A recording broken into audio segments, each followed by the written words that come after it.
Hello, Pisces, Sun, Rising, and Venus signs. Kamusta po kayo? Sana po ay nasa mabuti kayong kalagayan. Welcome back po sa Star Tarot. Kung bago kayo rito, welcome din po kayo. Thank you for your support. I truly appreciate it. God bless you all. Please don't forget to subscribe, like, share, and leave me a comment po kung nakaresonate kayo. Thank you. We have sometimes you will break before you bloom. Ayan, sabi dito, breaking into bloom. There is time, liberation, and understanding. Yun ang pick up ko dito, sometimes, di ba, nagkakaroon tayo ng isang matinding problema or nagkakaroon tayo ng isang matinding obstacle sa buhay, no? And yung mga yan, no, may rason kung bakit tayo nakakaranas ng mga ganon. To teach us, no? To teach us a lesson, to teach us to be resilient, to teach us to be stronger, no? To teach us a lot of lessons, no? Kaya lahat naman ng bagay may purpose, lahat ng pangyayari sa buhay may purpose yan. And yung mga ganyan na dumating kunyari sa buhay ninyo sa ngayon, pwedeng, ayan, sabi dito, sometimes you will break, diba? Minsan, talagang nawawalan tayo ng direction sa buhay, no? Kapag gano'n. Pero, after some time, no? After a while, diba?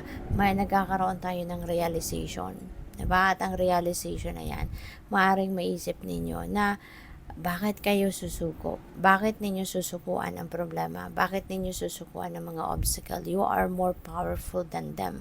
You are powerful than your problem, 'di ba? Kaya sometimes bigla na lang tayo nag-iiba ng energy, no? Nagkakaroon tayo ng energy shift at nagigising tayo sa katotohanan na imbes na iwasan natin ang problema, kasi sometimes ang tendency ina-avoid natin ang problema, 'di ba? So instead of doing that, diba? Maaring ang gagawin ninyo rito, babangon kayo, you're getting on your feet, and you're going to take action and find the solution sa inyong mga problema. And kapag nahanap na ninyo, diba, ang solusyon or kung paano ninyo ito gagawin, na tuloy-tuloy na yon, no? Tuloy-tuloy na yon, at wala na kayong mga future problems or future obstacles na hindi nyo na kayang solusyonan or hindi nyo na kayang lusutan, hindi ba? Kaya sometimes yung mga problema na yan, kung agad-agad ninyong nare-realize, no, kung ano yung purpose ng problema na yan sa buhay ninyo, mas dyan ka na talagang umaalagwa sa buhay, no? Yun ang nagpo-push sa inyo, yung problema. Yun ang nagpo-push sa iyo para ilabas mo yung best mo, ilabas mo yung galing mo, ilabas mo yung talents mo, ilabas mo yung galing mo sa pagdiskarte sa buhay, 'di ba? Kaya yung mga problema, no, it's also a blessing, no? It's also a blessing. Mga obstacles na yan, it's also a big blessing sa buhay natin.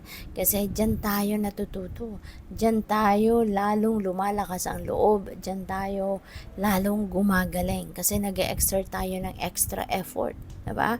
Mailabas natin yung truth natin, mailabas natin yung galing natin, diba? Para na masolusyonan natin ang mga problema, para malusutan natin ang mga to, para maipanalo natin ang laban na to sa buhay natin, hindi ba? Kaya before kayo, diba, yung panghinaan ng loob, no? Wag ninyong isipin ang problema, diba? Para hindi kayo malugmok, hindi kayo ma-down. Kasi hindi yun ang purpose, no? Kung bakit binigay sa inyo ang problemang yan. Para hindi kayo para sumuko. Hindi yun para kayo panghinaan ng loob.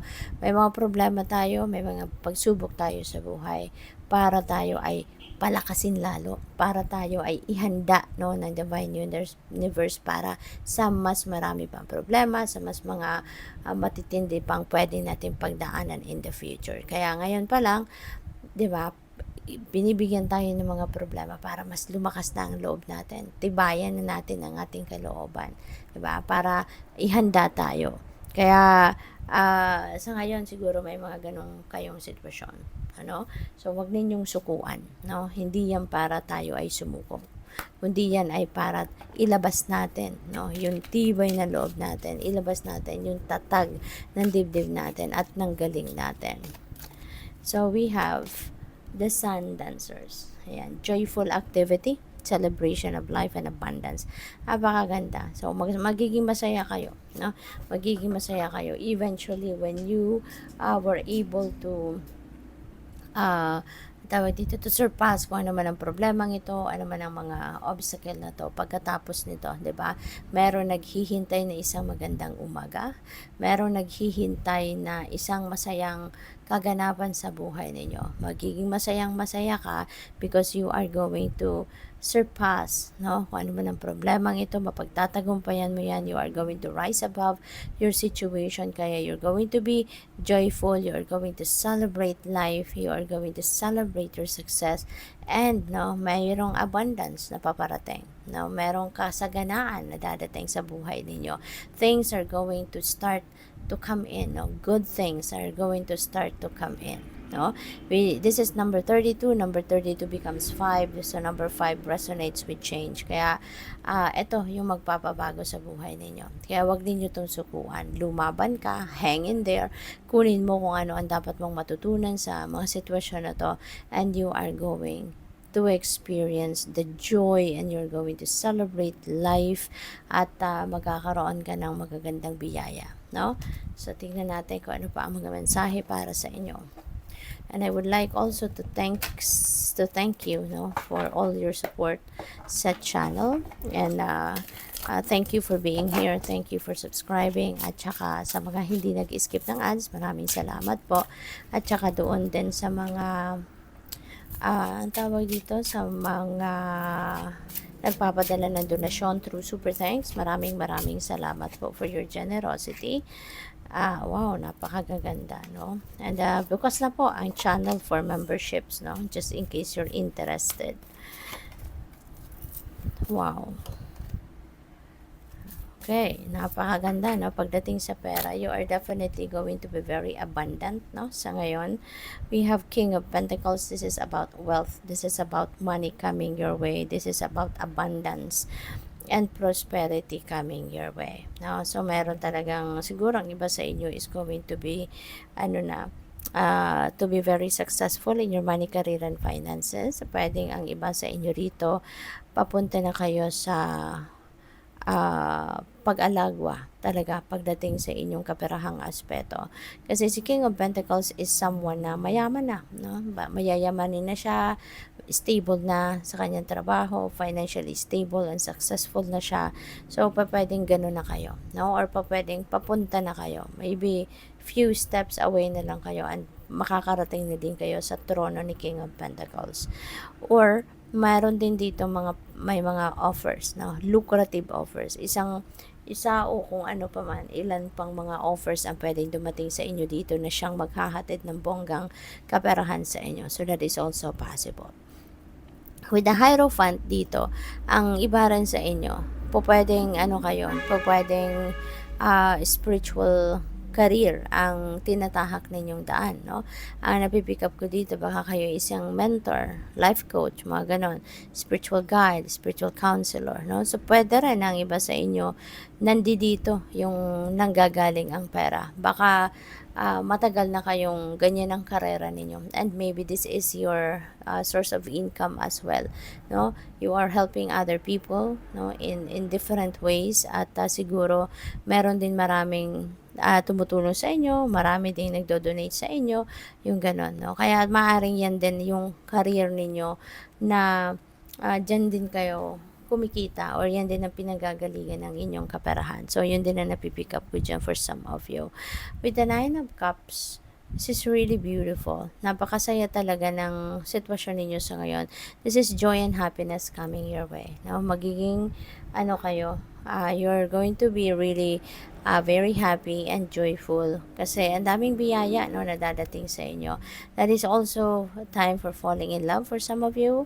Baka ngayon may in love na kayo, magkakaroon na kayo ng jowa kung single pa kayo. At hindi lang yan, this is also time for material and financial success, no? Kaya talagang maraming pera ang pwedeng dadating sa buhay ninyo sa ngayon. At maaari din, no, na yung abundance and prosperity na yan is also one of your wishes, diba? Kasi yung wishes ninyo are also coming to fruition sa ngayon. There are dreams or wishes ninyo that are coming to fruition. Kaya have fun kasi talagang magiging masayang-masaya ka ngayon, no?